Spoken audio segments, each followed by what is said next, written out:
Hello, this is Rick Powers from Western Technical College, Basic Statistics. Lesson 28, Confidence Intervals, the Standard Deviation. Confidence intervals for the standard deviation have the same purpose as confidence intervals for the proportion and for the mean. We start with sample information, and we get an interval which we hope will contain population information. For example, we might have part of a power plant that has a changing temperature, and we measure the temperature at 20 random times and measure the standard deviation.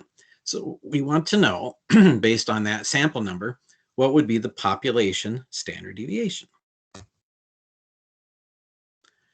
We know that numbers will change, but it might be important for safety reasons that the numbers stay within certain limits. So we might be very concerned to keep the standard deviation at a low level. Technology can help us get the answers, but the StatCrunch program has some complications. The software is set up to work with the variance, not the standard deviation. It's really important to keep track of this idea.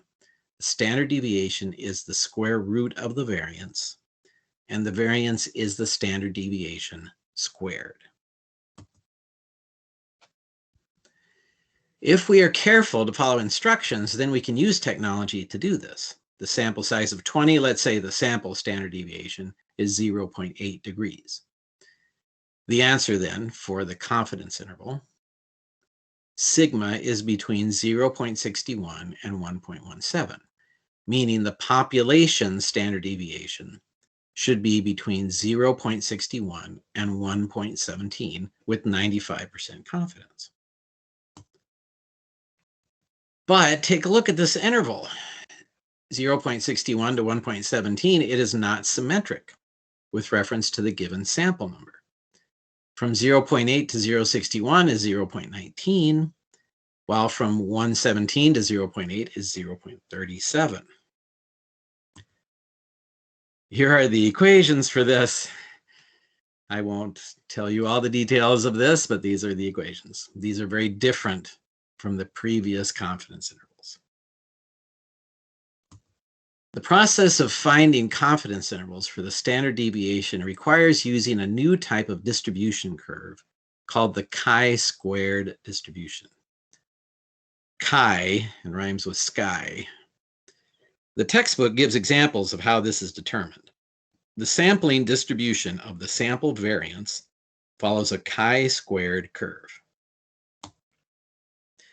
Just as the t-score curve changes with the sample size, so does the chi-squared curve.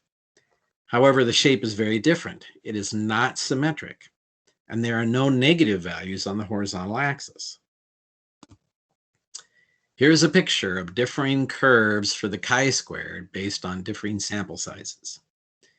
You can see here there are a lot of differences. Some of these curves are skewed to the right, others not so much.